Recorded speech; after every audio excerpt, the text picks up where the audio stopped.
Hey everybody, this is herculespetix, founder, curator, docent, and gift shop employee of the herculespetix Academy of Comic Book Studies. Today we're going to be looking at Mail Order Bride, a graphic novel by Mark Kalesniko, from 2001. This was published by Fantagraphics, and quite a hefty tome here. And really like this back cover art. Some quotes. And this is a really interesting graphic novel.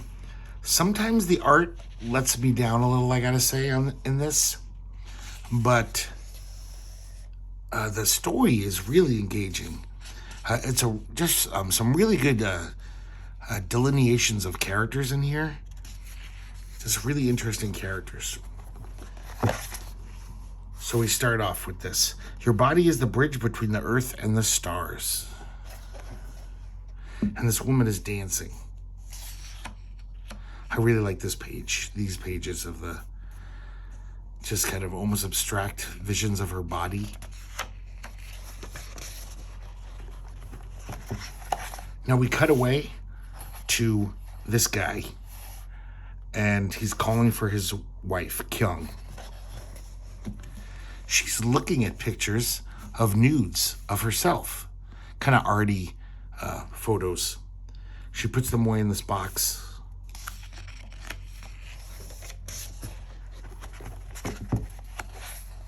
She comes into the room to watch. It looks like they're just watching static on TV. And she says, "What?" And he just says very coolly, "You're neglecting me." This is how it starts. So we see that this couple, we're going to find out how they got to there. Then we see a page of people, these two old ladies, kind of commenting on them. They're out in the market. "Oh, don't they make a lovely couple? She's so beautiful. Just like one of those Japanese geisha dolls." And they're basically talking about how, yeah, she's a mail order bride, picked out of a catalog, just like Sears. And we find out this guy is 39 years old and he's never been married. So now we see an ad for a mail order bride type place.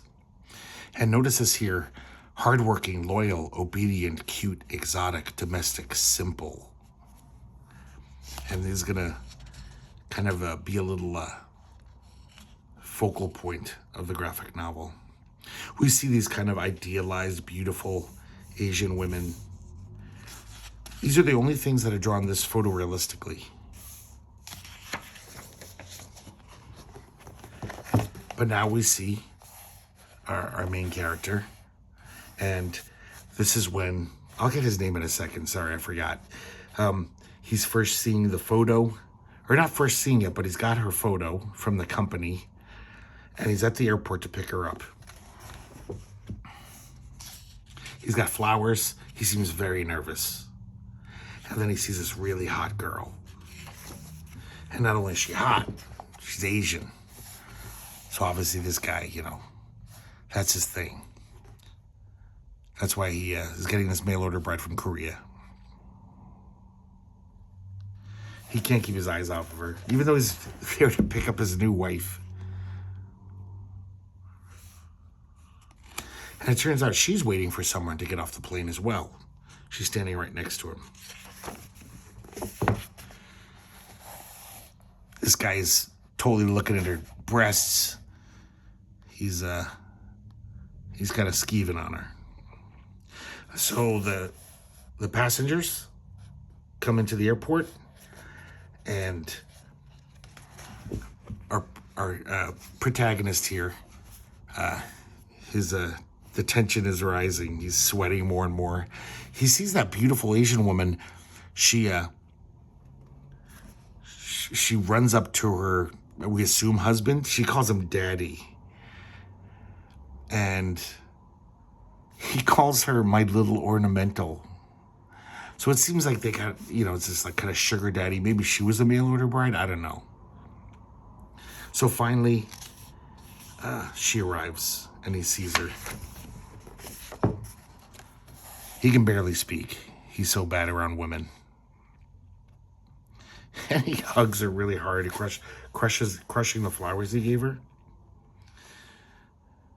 So this art is like, I kind of like, Kalesniko has kind of an interesting style. It's definitely his own, it's a definite, unique style. But once again, I have the sense that, this is probably the biggest graphic novel he ever did. He did some short stories in the early 90s for Fantagraphics, anthologies. He comes from the world of animation. Then at one point, he was just like, I want to make comics for adults, like good comics. And so now 10 years after that, he attempted this graphic novel. This thing's like over 200 pages. And you can kind of sense that, like, okay, I'm going to have to dash through some of these panels because some of the art's not really up to snuff. So his name is Monty, and they introduce themselves. Her name's Kyung, and it's a very awkward meeting. They basically shake hands. He's incredibly nervous as he drives her home.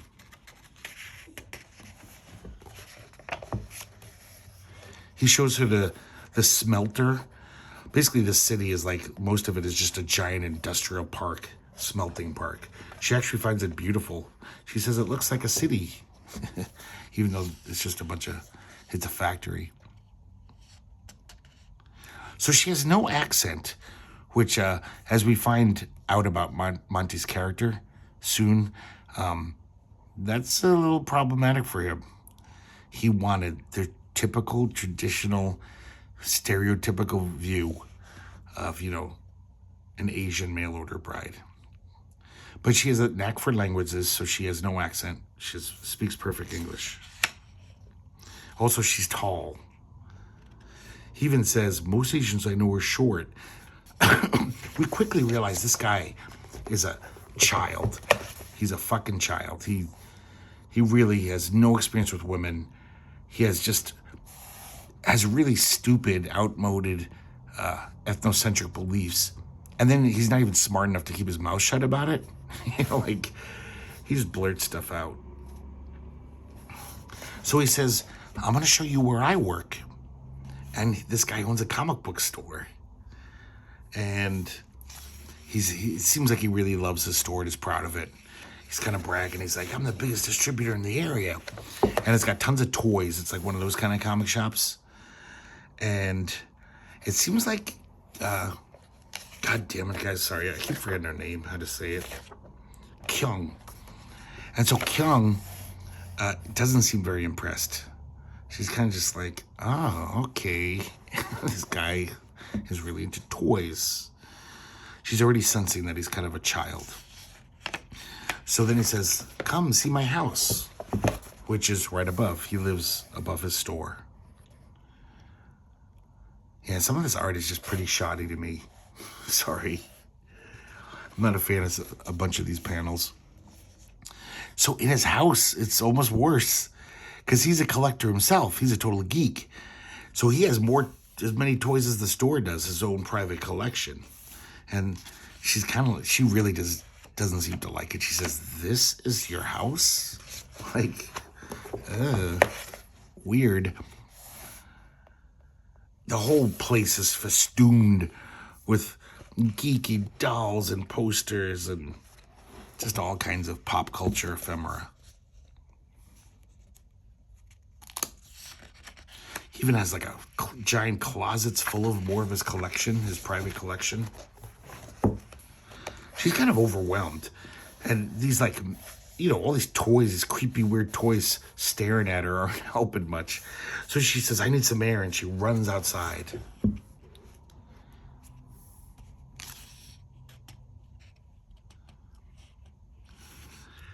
And she looks in the window, and he made a little welcome Kyung sign, and has this creepy clown doll holding it.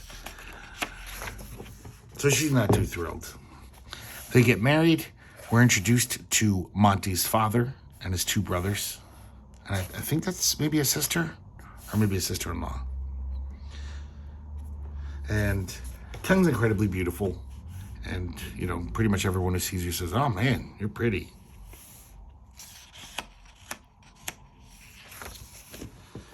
And Monty is almost passing out from nervousness.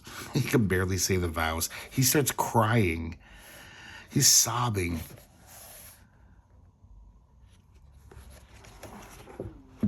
And then once again, instead of kissing the bride, he gives her this like crazy hug. They actually fall over. And you can tell that Monty's very different from his father and brothers. They're like typical dudes. They work, I think they all worked at the smeltery factory. But he was like the weird, geeky son who went off and opened a comic shop. I'm sorry, that woman is actually Monty's mother.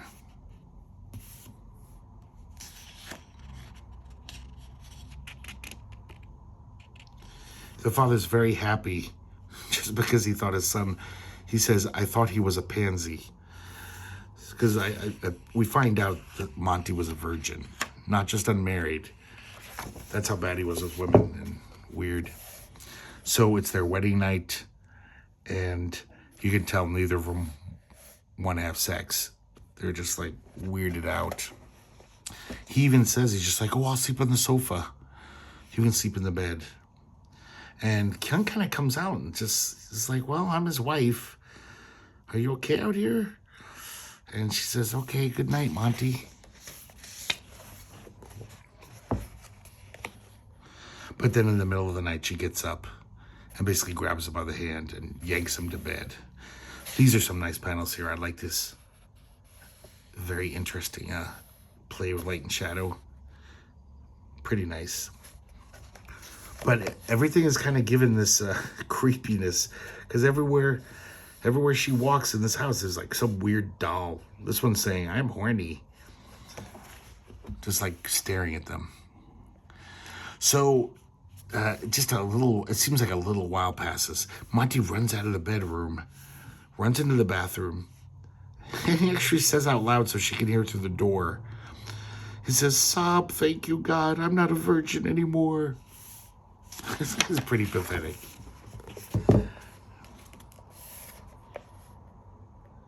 So basically the deal is she's going to work in a store. She's going to be the cashier. There's these two little shit kids who are there every day. They're just turds. And of course they're like talking about the XY men. And they're always causing trouble. But then Kyung looks out the window and she sees this Asian woman. And she's kind of fascinated by her. She can't stop looking at her. Monty comes down, he's being all lovey-dovey. And basically her first experience as a cashier, this kid rips her off. He does the old switcheroo. Gives her a 10 instead of a 20 and then says, hey, I gave you a 20. You owe me 10 more bucks. And she's smart. And she's just like, no, I don't think so. But this kid's being such a brat, she just gives in. Because he starts yelling, rip off, this place is a rip off. So she gives him the 10 bucks, even though she knows she's right. So this is not starting off well. There's a delivery man comes from like USPS, and she signs for it, and then she lifts it up.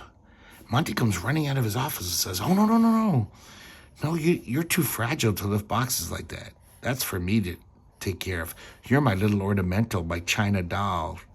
And she says angrily, Korean, Chinese, what's the difference? I mean, this is how dense this guy is.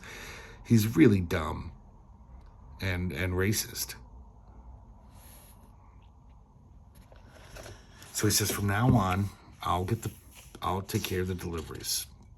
We see him open up the box through his office blinds, and then he closes the blinds when he pulls out this some publication.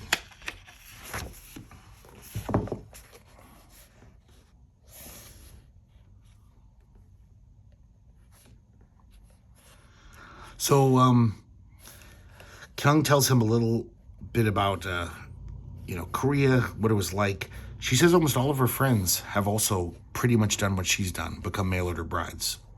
None of them live there anymore. One lives in Switzerland, one lives in England, one lives in Connecticut. But she seems like she doesn't like talking about her past. She says, I'm Canadian now. Sorry, I did mention that. They're in Canada. She says, I'm Canadian now. I don't want to talk about, the past. It's over. So time passes. Seems Monty's just thrilled to have this beautiful Asian wife, and he's learning about sex, and it seems like he likes it. And even like kind of says to her, "Oh, I can't wait to take you out tomorrow and show you off to all my friends, my beautiful Asian wife." So I guess at least he's honest about it. I think there's guys out there who just are smart enough not to admit it, but that's, they have these kind of trophy girlfriends or wives that are, because they have a fetish.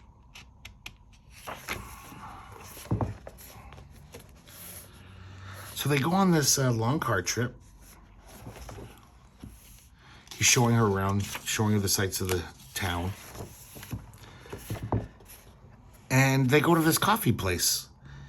And it turns out all of his friends are like these old people, like senior citizens.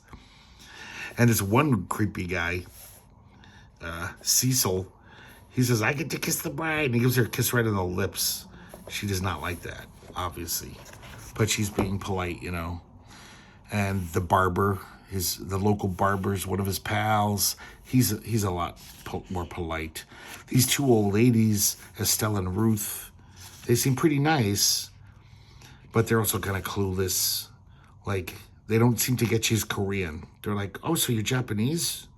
"No, I'm Korean." She has to keep telling him over and over. Cecil comes back to get another kiss. And we don't see if he does or not, because we cut away. Once again, we have these photorealistic, idealized Asian beauties. And the days pass, and we see Kyung working in the store. Those two little brats keep causing trouble and being jerks.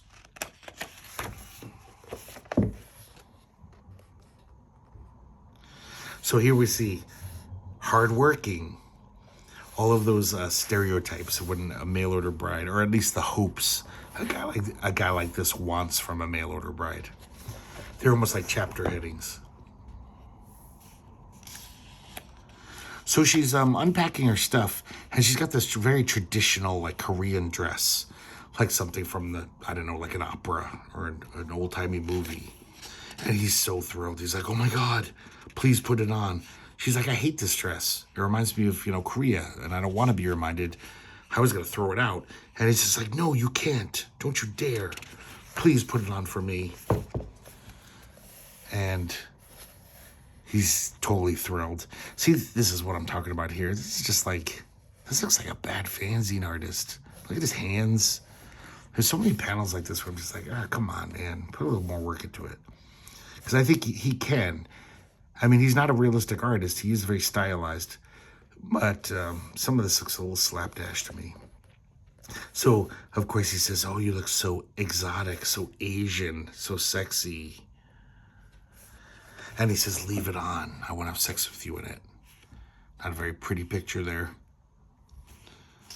We always see these dolls. So even while she's having sex, she's got to see these dolls staring at her.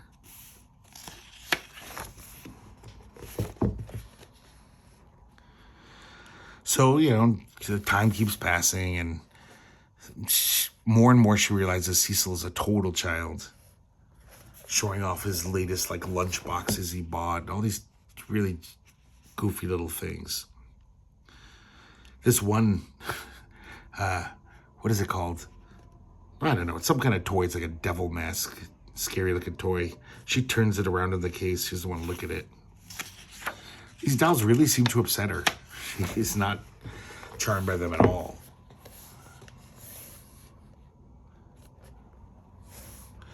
She spends some time with those two old ladies, and she doesn't like it either. They're just coughing and hacking the whole time at the movie theater.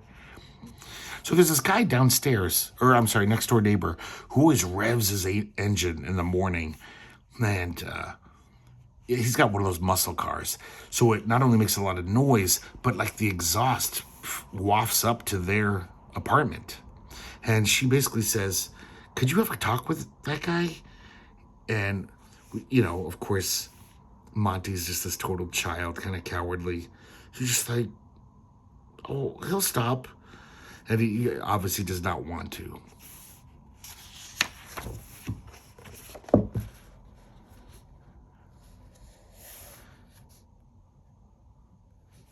So we can see that she's really done with Monty. I mean, not as done as she will be, but just he wants to play games all the time. She thinks they're childish. When he wins the games, he is a total sore winner. So he won't do it. He basically says, no, I don't want to talk to that guy.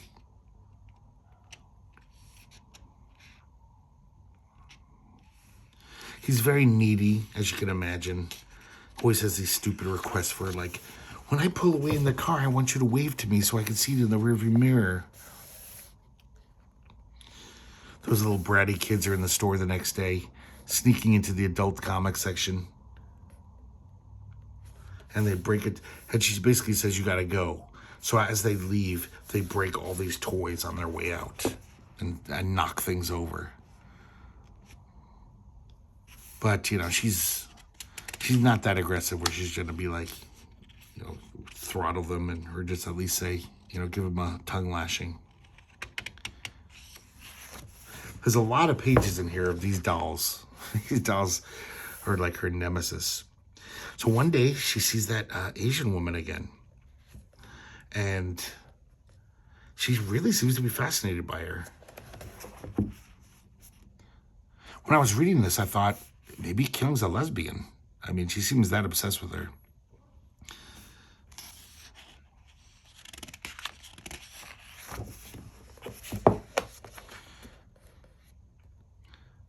So this is just them in the bedroom, and, you know, he's being a total child.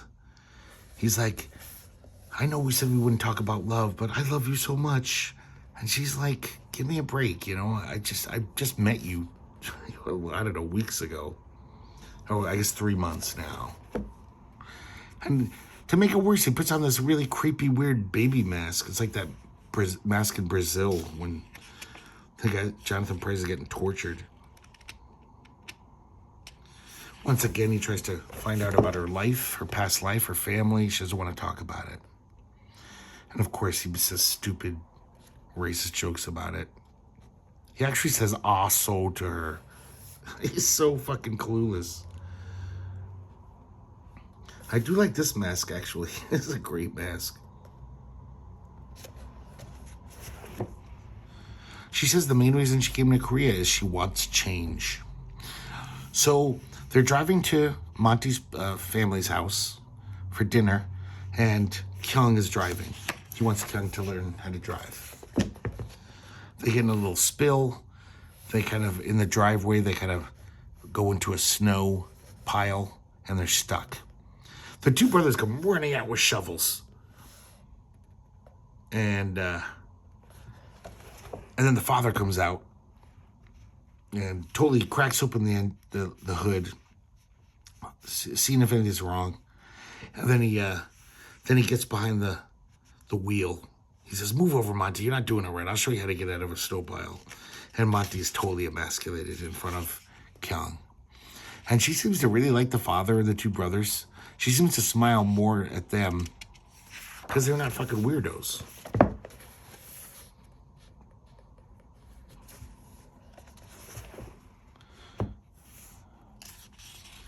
So also during their visit, I'm sorry, one of the brothers actually is a firefighter. He doesn't work at the smelting plant. Maybe he did when he was younger. They're all telling these interesting stories about their jobs and danger. And, you know, Kyung is kind of thrilled.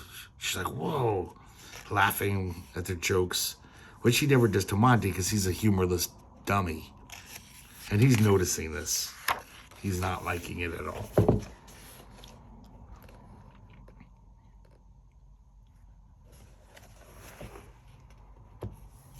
So basically everything about these 3 pages are just totally emasculating him in front of his wife. Not intentionally. I don't think so. He says, "Would you leave your hair down? You look more Asian." Fucking idiot. And so finally she asserts herself and says, "There's that guy revving his car engine again. Please talk to him." And she says, "Want me to talk to him?" And he's like, "No, fine." And he goes down there, and basically the guy gives him the finger. He's like, fuck you. I'll do whatever I want. And Monty can't do a damn thing about it. Because he's a wimp.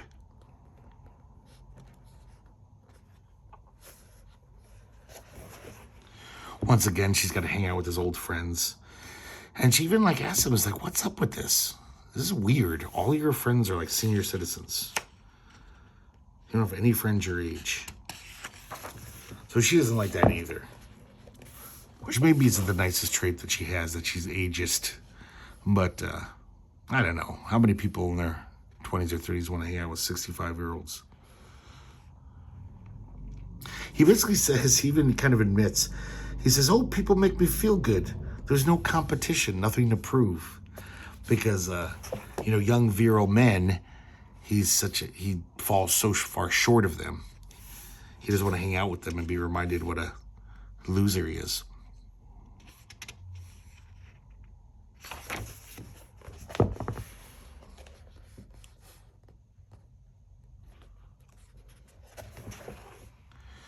So finally, Kyung just wants to get out and do something on her own. She lies to Monty, says, I'm going shopping. And she goes to a bar. Because she basically hasn't met anyone except for Monty and his old friends. Even though she's alone, she kind of has a good time. Some guy's playing piano. Everyone's clapping, singing along. And then he says, I want to take you out. I'll take you to someplace special. He takes her to the thrift store so he can look for more lunch boxes and weird old toys. As she goes outside, she doesn't want to be in there, the smelly thrift store. She sees that woman once again. And this woman, we realize, is very different than her. She's a fiery Western, more Western, She grew up in America. So she's not afraid to speak up. And she's yelling at this business owner, saying how you cheated me. She's like, fuck you. I'm calling the Better Business Bureau. And Kyung finds this very endearing and charming because, that's what she would like to be able to do. To stand up for herself and, verbally.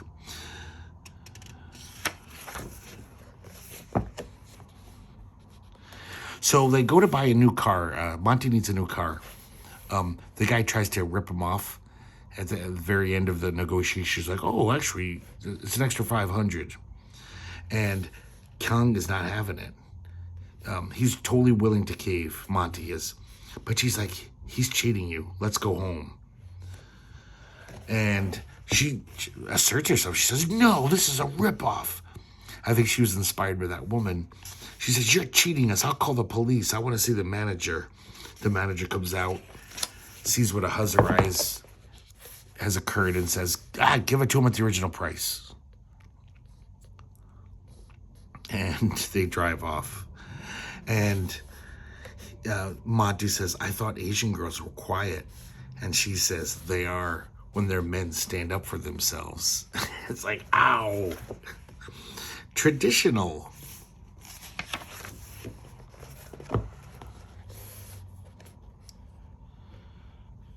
So, because she's berating him about being kind of cowardly, he says, you want to see brave?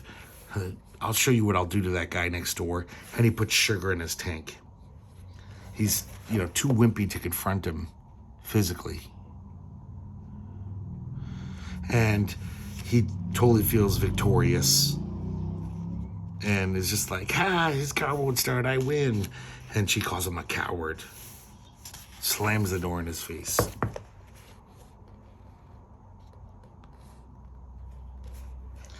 So, the next day, she's in the store, and who should come in but that woman? And she finally gets to meet her. And she says, mind if I take a picture? She's a photographer. She likes the design of the house. I do kind of like the way he draws her crazy hair. She starts taking pictures of Kyung, and she says, wow, have you ever modeled before? You'd be a great model. She gives her a card. It turns out there's this little kind of college town up the mountain. It's not that far. And that's where, oh shoot, I didn't get her name. Her name is Eve Wong. So that's where she goes, studies, and she has gallery showings. It seems like she's pretty ensconced in the art world there. And they kind of commiserate about, being an Asian American and the differences,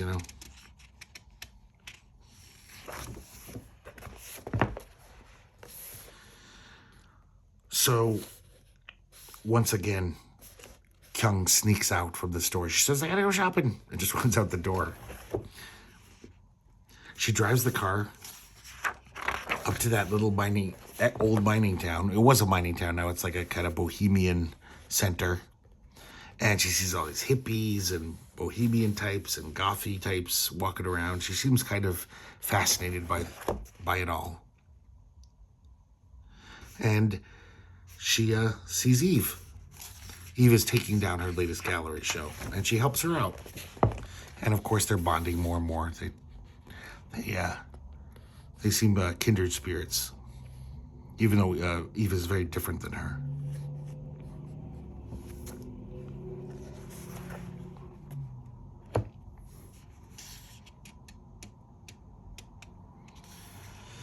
So Kyung doesn't know much about like the art world or any art world, even back in Korea.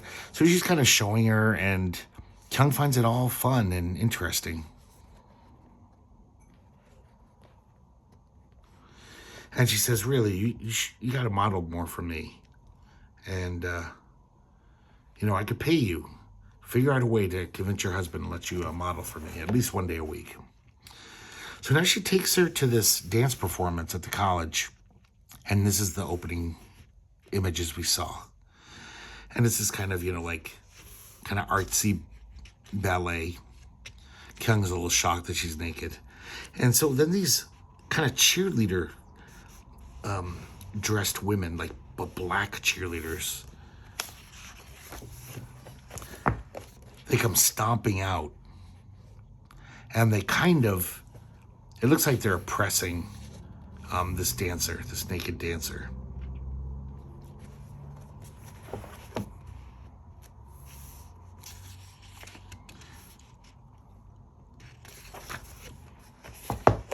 And once again, we see those images. And Kyung is very impressed with the performance. So Kyung takes the modeling money, and buys him a present to kind of appease him. It's a Hogan's Hero lunchbox. He says, she wants you to model Thursdays? That's our busiest day at the store. I can't let you. And she says, oh, that's a shame, because I was paid in advance and I bought the lunchbox for you with that money. I'm gonna have to return it. Monty's such a child. He doesn't want to lose the Hogan's Heroes lunchbox. So he says, oh, okay, you can do it. Fine, but just this once. So now it's their first modeling session. Kind of arty. It's like woman and machine, and it seems like Kyung's a natural. She's very good at being a model. And she also has ideas of her own. She's really getting into the creative process. Like, she's suggesting things like, what if I jump up on this thing and do this? He was telling her about her romantic history. And they're talking about guys with yellow fever, which I had a Chinese friend who called them rice chasers. They, guys who are totally an Asian woman, to the exclusion of any other race. That's what they want. So, of course, I'm sure most Asian women have to deal with that, and they're commiserating about that. She dated a guy, Eve says she dated a guy who didn't even want her to get her perm, because she wanted her hair to be nice and straight.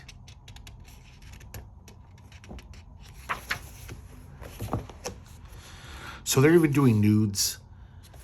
And Kyung really seems to be getting into it. And These are some of those like arty photographs. Kind of look neat. I would like to see these photographs. These are the same photographs, if you've noticed, that Kyung is looking at in that box. She's coming up with all these ideas. Oh, what if I crawl down this pipe? She's getting grease all over her. So when she comes home, Monty's like, where the hell have you been? And why do you're filthy. You're getting dirt on the floor. And he says, you didn't do nudes, did you? Tell me there weren't nudes. And she doesn't lie to him. She doesn't say yes or no. So now it's the night of the opening exhibition. Monty comes with Kyung, which is a bad idea. And he is mortified that it's pictures of his wife naked, frolicking amidst industrial machinery. Everyone seems to love the show. Monty is just almost destroyed. He says, I don't understand this. I don't understand any of this. I'm ashamed of you, he says. He says, let's go home. And she says, no, I'm staying. So he says, fine, find your way back home. So she proceeds to have a wonderful night. All these hippie people, bands playing. She tries pot for the first time and likes it. All these friendly bohemian types are being nice to her. And then she meets this guy. He's a professor of art history. And he's pretty charming. And they have this chat. And it seems like, oh yeah, this is a cool guy. And she seems kind of charmed by him. Not like she's gonna, wants to have sex with him or anything, but well, maybe she does. I don't know, but it's pretty harmless.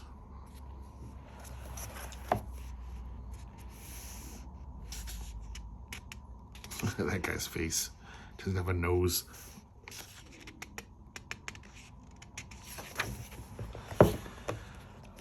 So then the music gets a little more rockin' and things get a little extra fun. So she's just having a gay old time. And she looks over at Eve and sees her just going crazy, dancing like a maniac, popping like a cork, flipping like a pancake.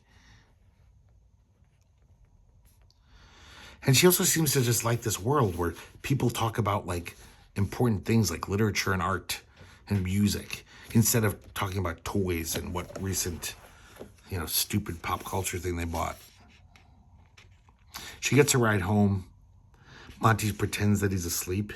He can't even confront her. He's such a coward. And then the next day he says, I forgive you. He says, now we can get back to normal. And she says, Monty, I'm taking art history classes. So she's going to that guy's classes. She's monitoring them. Or whatever that word is where you get to sit in for free. And she loves it. She's finding it very fascinating.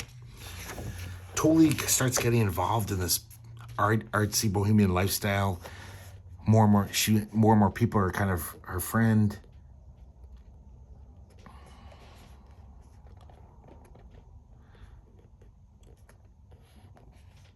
And Eve is telling him about this guy who lives in Vancouver. And it's the love of her life.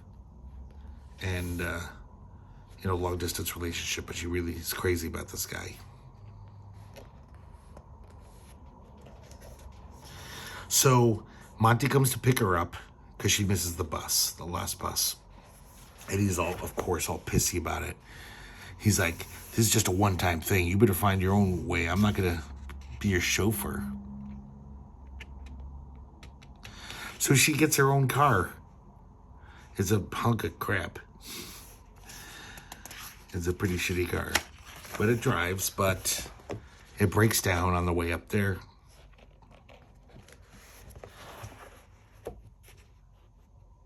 And so she gets Monty's dad to fix it. So once again, Monty's basically totally betrayed, unknowingly betrayed by his father. Because basically he's liberated her. And she really seems to like the father a lot. Now, this is strange. From the rest of the graphic novel, this is going to keep popping up. Where she'll be in a certain place, and she'll keep remembering. We'll keep flashing back to that dance performance. It's almost like it's symbolic to her, to Kyung. So she's in the middle of class. She's thinking of this. I was actually a little confused when I was reading this. I was like, do you really have to keep showing us this over and over again? My take on it is maybe that, these black cheerleaders, black garbed cheerleaders are like, they represent America. And I don't know, they're trying to smother her spirit. I don't know. I have no idea. But something she finds very important, very significant in this memory. And he comes back to it again.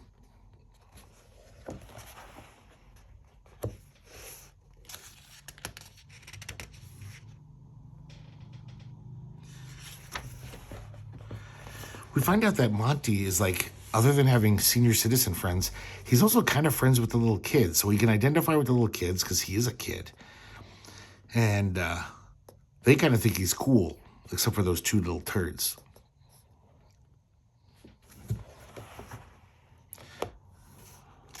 So time is passing. Kyung's life is more and more focused around, the artsy-fartsy stuff. And hanging out with Eve a lot. Eve keeps talking about how she's going to move in with her boyfriend. Kyung's a little surprised because she kind of admires Eve for being so independent and her own woman. Eve even said things like, you don't need a man to complete you. She starts staying out later and later. Of course, Monty hates this. Here, I think she actually is watching the performance again of the dance, so it's not a flashback.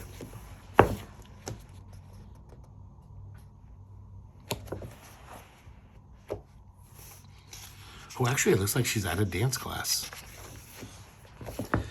Domestic. Monty's hanging out with his old friends, and he looks over. He sees that woman from the airport with her sugar daddy. And you could tell Monty's just like, how come I can't have that? The total little sex doll, who like loves me and sits on my lap and seems to worship me. Basically, Monty's so disappointed that he actually got a very interesting woman to be his wife, who has lots of interests in whatever. She's three-dimensional. But Monty doesn't want that. He's just staring at this couple. So envious. So Monty tries to make things a little better. He gets her flowers again. He says, I made dinner reservations. And you can tell these two, it's kind of sad. They don't have anything to talk about. And they basically, the whole ride home, they're silent. So this is just a bad idea. He does have sex with her, even though she's like, I'm not in the mood, but, she gives in. And she says, Monty, I want you to never ask me to wear that Korean dress again. Promise, you'll never ask. And he does, because she's very adamant. Now, time keeps passing. Kyung just seems like she's spending every minute up at this little community, this art town. But Eve is devastated. Now, here's something this is really just like, come on, what are you doing? So just all of a sudden, Eve's nose has gotten crazy. He's drawing it like that. It's she always had kind of a interesting nose. Let me show you the difference. It was, I guess he always did. Wait, what am I thinking here? It seems like some panels, it wasn't this ridiculous looking. This little squiggle. And, okay, so I don't know what I'm talking about. But either way, it just looks dumb. I know the art's very stylized, but sometimes you can take a wrong path with that stylized art. So Eve, apparently Eve is broken up with her boyfriend. She's kind of devastated. Once again, Kyung's a little surprised how, like, come on, you don't need a man. But she is definitely sad about it. So Frank, the teacher, calls. And I guess him and some students invited themselves over. And they're like, hey, let's just have a party here. And so Monty comes home. He finds all these cars in his driveway. And there's a full-on party, bohemian party going on. And he is obviously horrified. He's just like, but he doesn't want to cause a scene because he's a coward. He doesn't want to speak up that much.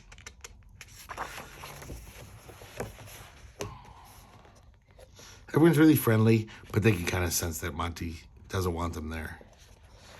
He says, can I talk to you, Kyung? He's like, get rid of him. And he says, basically goes down to his office. But the party keeps going. She doesn't listen to him. And he's like, I can't believe this party's still going. I have to work in the morning. So he's pretty pissed off that Kyung isn't just obeying him. This guy comes down from the party. And he's like, oh, wow, these toys are cool.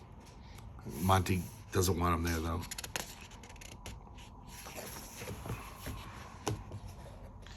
So I guess one of his precious toys got broken. It's called the Devil and the Maiden. I don't know if it's some old-timey Renaissance toy or something. But it's like these little puppets that hang from a string. And it looks like the maiden has fallen over. And we find out more about Monty's insecurities. He's like, yeah, they're like the cool kids in school. I was too geeky. And so I leaned into it. If everyone's going to hate me for being a geek, I'm going to, open a comic store and totally embrace the world of being a geek. Your friends upstairs remind me of those cool kids who shunned me. And she's just like, a lot of them are like you, Monty. They were the freaks in their high school. He doesn't get it, though.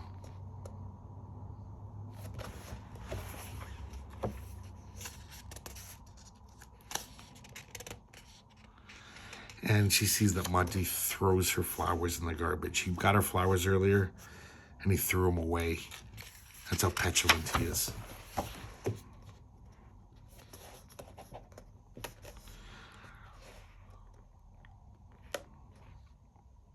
So then Frank, the teacher, he's telling her about his a little bit about his days in Vietnam and returning to America. And he shows her some of his art. That's why it's in a different style there. So this time, Kyung plays hooky, and totally, she's in charge of the store. She closes the store.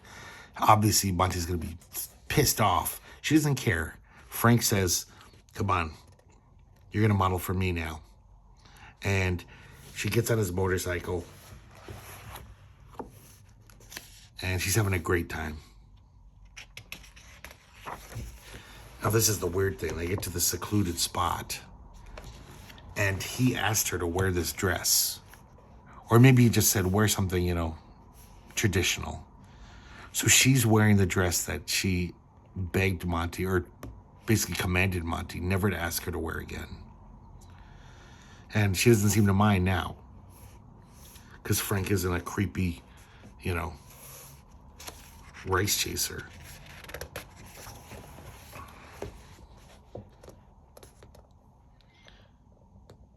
Guys, I should say, I'm sorry if some people find that racist. My Chinese friends would use that term. So I know I'm not Chinese, but I'm just saying that was their slang for it. So maybe I should stop saying it. But I apologize if that offends anyone. But I don't mean it in that way. I'm just saying those kind of people, that's what they're called by the Chinese community, by the female community.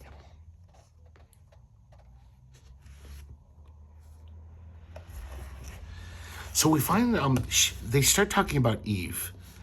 And he kind of says some things like, oh yeah, Eve's great, but she's not always true to herself. Because Kyung basically thinks Eve is it's like her hero. Really love this panel here. That's nice. And this is him sketching her. And once again, Kyung talks about how she admires Western Asian women.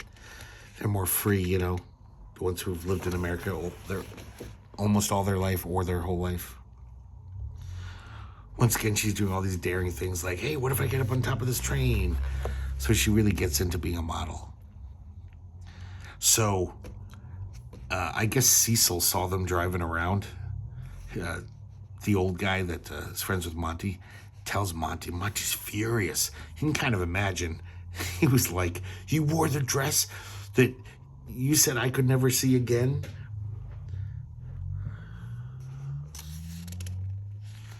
And he's saying all these kind of offensive, stupid things. He says, I want my bride back. I love her. My mail order bride, he actually says. I want her back. It's like you never really had her, Monty. That is not who Kyung is. Once again, more flashbacks to this bizarre dance number. It's a little different, though.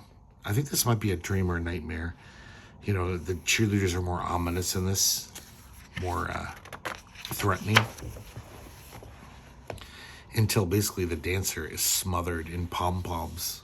I kind of like this imagery. There's a great sequence of panels, I think.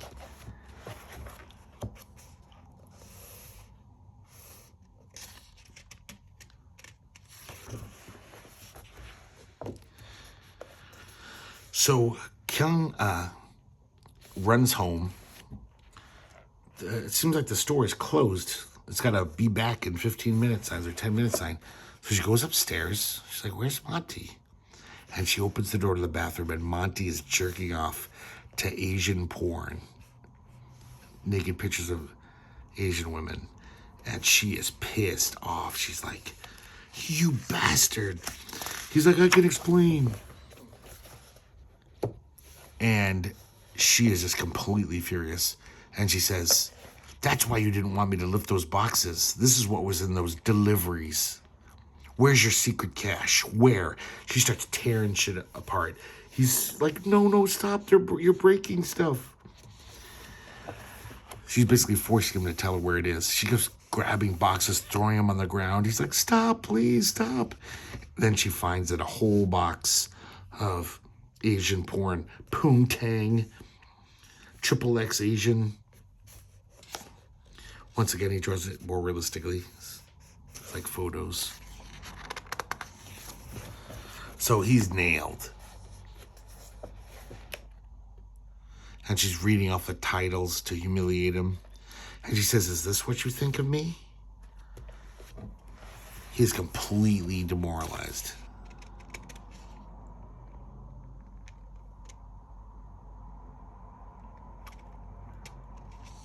She says, I always thought you loved me.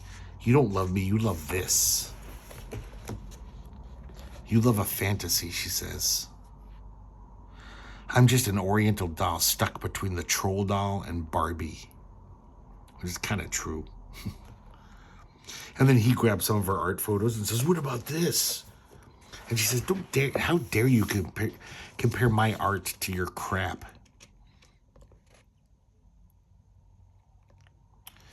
I like this when he says, it's porn. She says, oh, is it? Then why weren't you masturbating to it? At least that'd still be on your mind. And she basically gives him the kiss off. She says, wallow in it for all I care. Fuck off. And she leaves. So now Frank is having his show of the drawings he made of Kyung.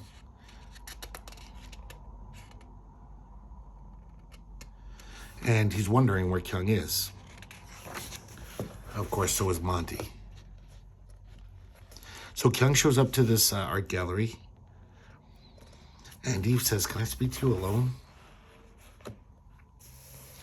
She says, screw that guy, the guy who dumped me, the one in Vancouver. But I'm going to go there and give him a piece of my mind. I'm going to drive all the way across Canada and shoot pictures everywhere. And I was like, you should come with me. And Kyung is kind of finds this stuff thrilling. And she's like, because she's pretty much done with her shitty husband. But she doesn't say yes. It's too drastic for her.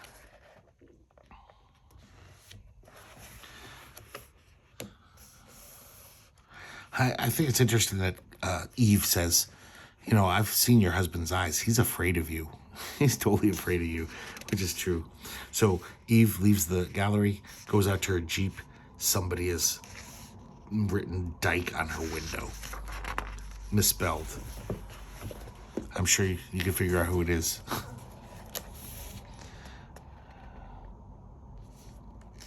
And so the next day, Kyung takes off, and Monty's pleading with her not to go. And then Eve shows up wearing her toughest outfit, this black leather jacket. And she walks into the store when Monty's there.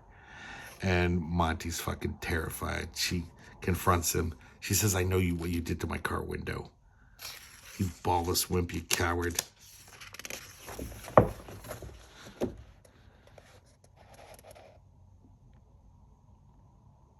He says, stay away from my wife. She says, change is coming. You bugger. That's kind of a weird pejorative.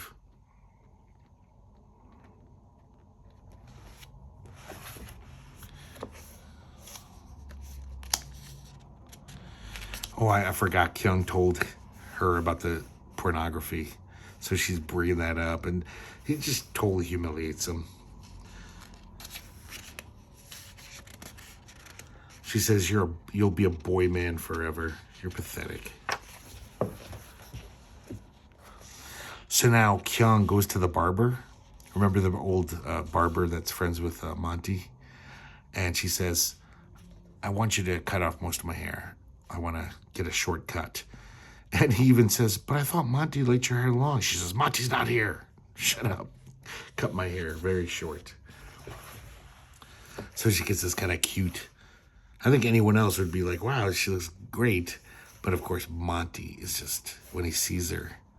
And look what she does. She saved the hair in a bag and throws it on his desk. Monty's just totally defeated.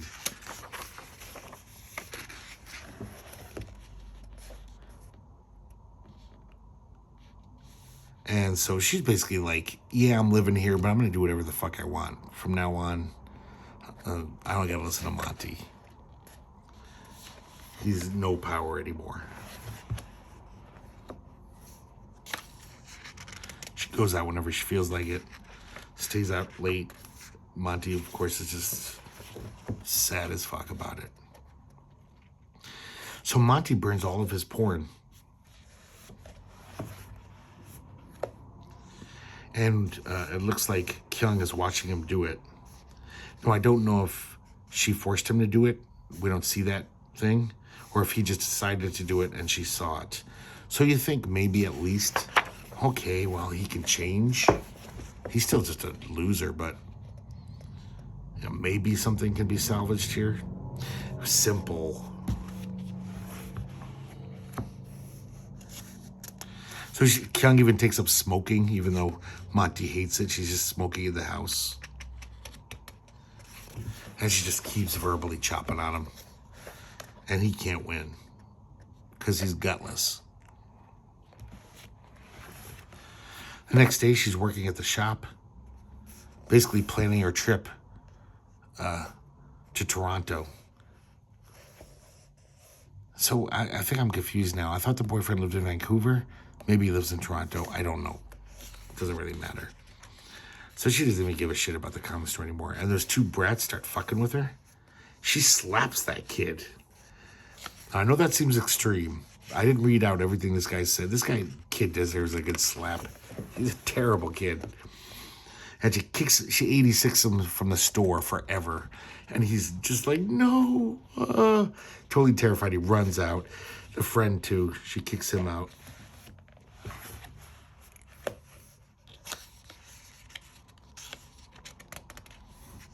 And things progress like this over the days and weeks that follow, where they're just living together, is like basically almost like enemies.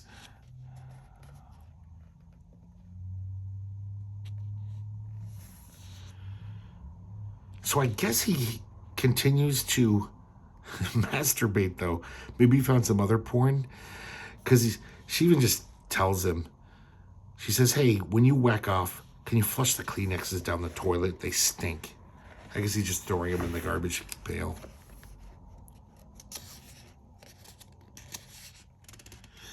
So Monty goes to make his deliveries, and Kyung takes off. She's got a suitcase. She's ready to go. Goes up to that little artsy town to hook up with Eve. And Eve is all happy as a clam. And she's like, oh my God, great news. My boyfriend, whatever, my long distance boyfriend, we patched things up. And we're going to get married. Oh, guys, I forgot to mention, this is very important.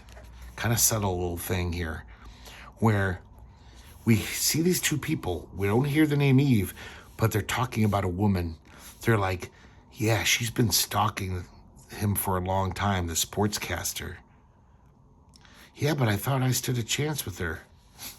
This guy, I guess, has a crush on Eve. She's not sure, but she says something about it makes her go, hmm? And then she sees Eve.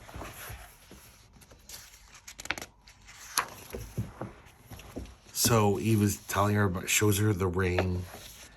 And all of a sudden, she's like, whips out these bridal magazines, showing off the dresses she wants, totally acting out of character for Eve. You know, Eve was this kind of punky rebel chick. And now she's just totally like, ooh, I'm just going to be a perfect wife and get married to a sportscaster. So now, I think Kyung's put it together in her brain. She's like, oh my God, this person that I totally looked up to, she's kind of a crazy stalker. And there is no real boyfriend in Vancouver. It is Vancouver. So, of course, she says, basically says, oh, well, we're not going to be able to take the trip now because we're getting married. We have to plan the wedding. And Kyung is furious. She's not like, I think she knows that it's false. So it's not like she's even pretends to be happy for her.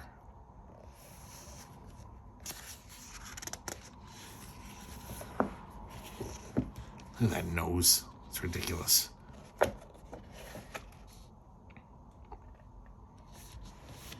And Kyung calls her a liar. And as she leaves, we find out that Eve wasn't always being honest. She says, I'm 38. This is my only chance to be married. You don't understand. So she was a lot more, needy than she made out to be.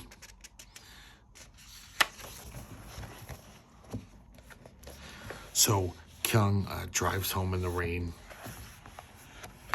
We can't tell if it's raindrops or tears that we're seeing. She goes into the store, lights up a cigarette, and then she bumps over this little toy that always falls off the desk. It's on the main desk there, right? Or the main counter. I guess it holds down magazines or something, but it's always falling over. So finally, for the 50th time, she picks it up, puts it back, and then she says, blow smoke at its face, and then drops it on the floor. She steps on it and crushes it. Grabs the magazines, throws them, lifts up the cash register, throws it at all these toys, and she just goes on a devastating freak out of the store. She grabs one of those wacky hammers or happy hammers and just starts destroying everything. These little kids come up and she says the store is closed for good. Now, much later, Monty gets home. It's night. And he sees what she did.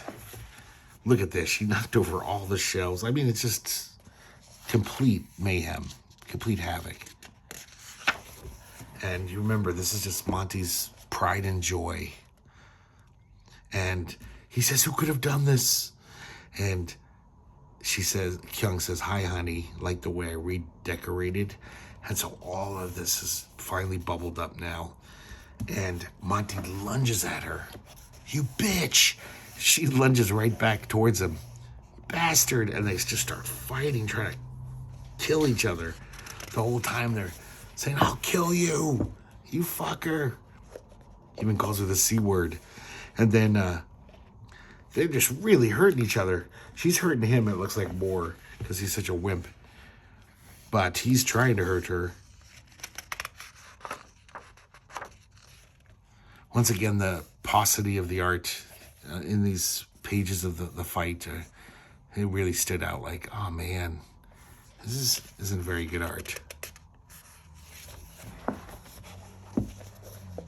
This does look like 80s black and white explosion art. So she finally hits him with this really heavy book and it knocks him out for a second.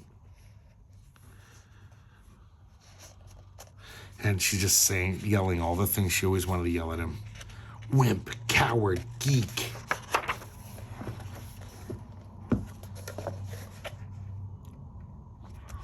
And then he does the same thing. He's like, dyke. Misspelled again. I don't know, maybe that's an alternate spelling of dyke. I always thought it had a Y. He throws her into the wall. Bitch, he calls her. Keeps hoisting her up by her skirt and throwing her across the room.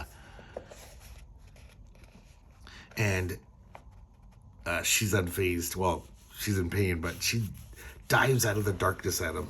That's kind of a funny scene. It's just black, and then whoa, she comes out like something in a horror movie.